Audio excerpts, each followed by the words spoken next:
Hello and welcome. In the journey to financial freedom, many of us face an enemy more powerful than any stock market crash or economic downturn: our minds. We often carry a poor dad mindset, not from a person, but from a set of deeply ingrained beliefs and fears that act as psychological traps. These traps keep us stuck in a cycle of financial struggle, regardless of how much we earn. The first trap is the fear of failure. This is the voice that says, "What if I lose all my money?" It prevents us from investing, starting a side business, or taking any calculated risk. This fear makes us choose safety over growth, leading to stagnation. To overcome this, we must reframe failure not as an endpoint, but as a crucial part of the learning process. Next is the instant gratification trap. This is the mindset that whispers, "You deserve this now," encouraging us to spend money we don't have on things we don't need. It prioritizes today's fleeting pleasure over tomorrow's lasting security, turning financial progress into an uphill battle. To dismantle this trap, practice delayed gratification. Remind yourself that the satisfaction of building a secure future is far greater and more permanent than a temporary purchase. Another common barrier is the "I'm not smart enough" trap. This belief tells us that finance is too complicated for us to understand. It stops us from educating ourselves, from learning about investing, and from taking control of our financial future. We give away our power to experts, believing we could never master it ourselves. Finally, the "it's just my luck" trap convinces us that our financial situation is a result of forces beyond our control. This victim mentality robs us of our agency and prevents us from taking responsibility for our decisions. To break free, remember that while luck plays a part, consistent, informed action is what truly shapes your financial destiny. By identifying and consciously dismantling these mindsets, you can build a solid foundation for lasting wealth. In the fast world of tech, big news pops up all the time. But now and then, one story makes you stop and say, "Whoa." Apple just dropped one of those stories. They're investing an extra $100 billion in the United States. Yes, billion. With a big, bold B. That's not spare change in Apple's couch cushions. That's a giant signal that Apple is digging its roots even deeper into American soil. Why it's a big deal? First, jobs. Think about what $100 billion can build. More factories, more research labs, more offices. That's engineers, designers, factory workers, drivers, thousands of people getting opportunities they didn't have before.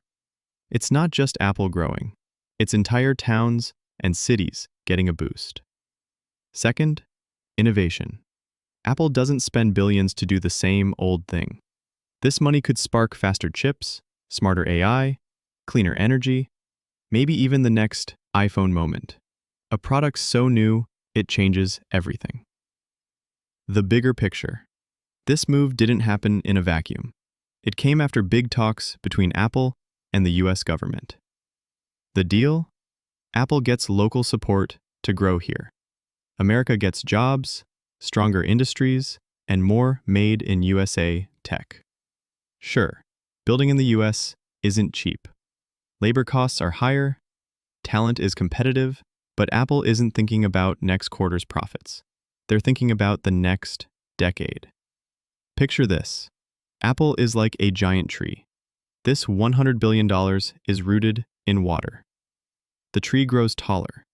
Its branches give fruit, jobs, products, opportunities. And when the tree thrives, so does everything around it. Small businesses, schools, communities. Why it matters to you. Even if you're not an Apple fan, this affects you.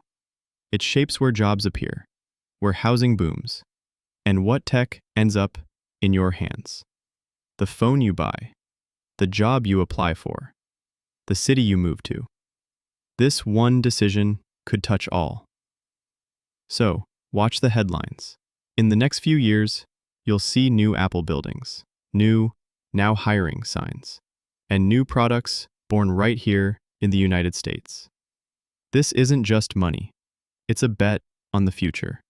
And if history tells us anything, Apple knows how to win its bets. But did anyone actually teach you how money works? Schools are great at teaching math, science, and history. But when it comes to wealth, they only teach one thing: how to become a good employee. From the very beginning, we're told, study hard, get good grades, find a stable job. That's not wealth building, that's work training. Here's the truth. This system was created during the industrial age, when the world needed factory workers who followed instructions. It was never designed to create entrepreneurs, investors, or innovators.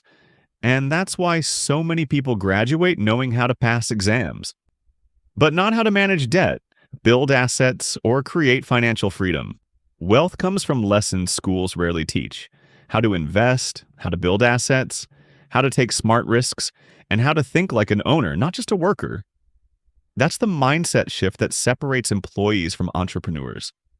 So remember this: schools may prepare you to earn a paycheck, but only you can prepare yourself to build wealth. Because the real test isn't the one on paper, it's the one life gives you with money. Building financial discipline isn't just about willpower. It's about a fundamental shift in your identity. Many people say, "I'm trying to save money," or "I should stick to my budget." The word "trying" implies a temporary effort, a state of being that can be abandoned when things get difficult. But what if you stopped trying and started being? Imagine shifting your mindset to, "I am a person who saves money," or "I am someone who manages my finances wisely." This is not just a change in words, it's a change in how you see yourself.